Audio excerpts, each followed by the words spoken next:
Hey YouTube fam, welcome back to my channel, and today we are back with another 101 video, and this is a continuation of the last one we did. Like I said in the previous video, this is going to be the last of the 101 videos, and in the last one we learned the different techniques that are involved in cutting our fabric.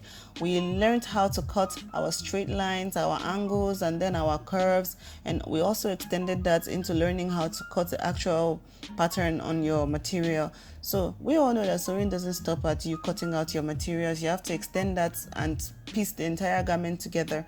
So in today's video, we're going to be learning the different techniques that are involved in stitching your pieces together. So let's get into it. First thing you need to do is you need to thread your machine. I use color thread here so that it will be easily visible when I stitch, and you can see the stitching on my material. So we're going to apply stitches to the edge of the fabric, so because we're joining two pieces together here. Now what you do is you align your fabric to the edge of your foot according to your seam allowance. So seam allowance is entirely dependent on up to you what you are sewing and how you want it to look like. Here, and you can see that the seam allowance, you can't see the top properly, but it's actually like divided. There is a centimeter part, there is 1 centimeter, 1.5, 2 centimeter, and then on the top there is 1/4 seam allowance, as 1/8, and so on. So the seam allowance is entirely up to you. So I'm aligning my fabric to the seam allowance I want to use. I'm using 1 centimeter here, and then you lower down the foot of your machine and then you start sewing. Never forget to back tack whenever you start putting your row of stitches, and then as you are sewing, make sure that your fabric edge is always aligned to your seam allowance.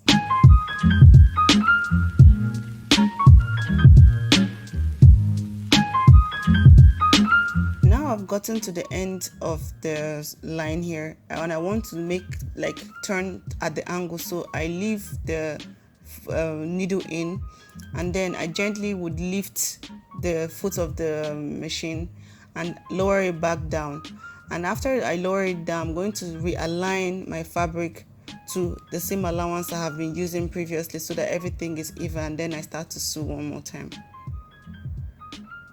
Backtacking at this point is really optional to you, but I usually do that just so I reinforce it at the corner.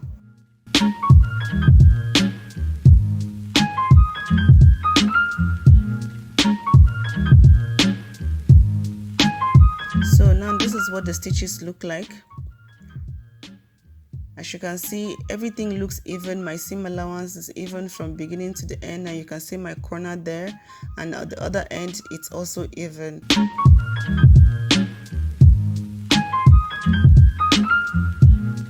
Now let's stitch our curved piece. So like before I said, seam allowance is everything when you're applying your stitches. So here we're going to follow the curved line as we're stitching. So you can either choose to map out where your seams are supposed to be, because as you're just starting, it may be difficult for you to follow like the machine guide when you're trying to sew. But you can choose to, give yourself a challenge and actually try following the seam allowance, the machine guide when you are sewing. So put your material down, lay your fabric edge at where you want your seam allowance to be. And here I'm also using 1 centimeter as my seam allowance.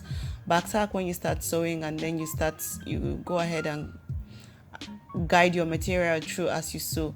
And don't forget, as you're sewing, you always have to keep your seam allowance the same throughout. If not, by the time you are done, you're going to have uneven areas that don't fit properly when you are done.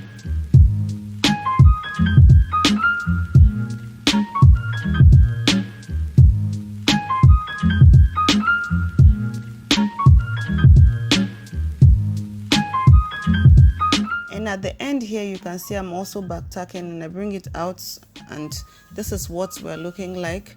As you can see, my seam allowance is even from beginning till the end. We're going to talk about how to turn this inside out, but not in today's video. So this is what everything looks like: our curved line, and then also our straight line with our angle here. So now we are done with piecing two pieces together now.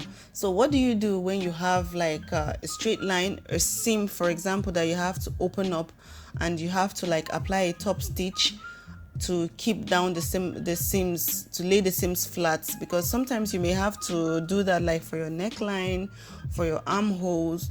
especially when you're doing like a sleeveless or something like that. It may not be sleeveless or anything, or sometimes you just want to add a decorative stitch to your material. How do you do it? You have to lay open the seam allowance, and then in this case most of the time you don't really need to like follow a seam allowance, but you can choose the center of the seam as your guide, as so that it will guide you onto how your seam allowance is going to be.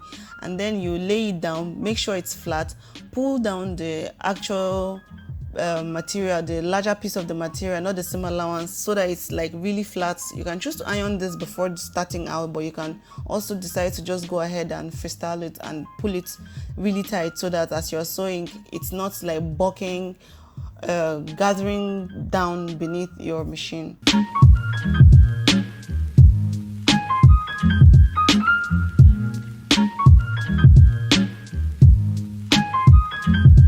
So when you get to the end here, you don't need to backtack. With top stitching, you don't have to backtack from the beginning, you don't have to backtack at the end. There is no need for backtacking at all.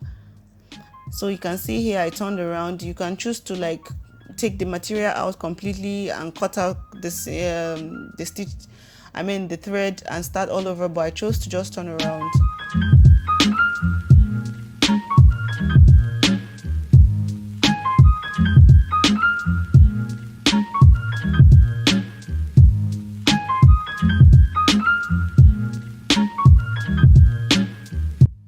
So we are done with our top stitching, and as you can see, this is what it looks like on the inside. The seams look really flat and well laid down, and then this is what it looks like on the front. You can see how clean it is, right? Please don't forget to practice these methods of stitching, and thank you for watching. See you next time. Bye.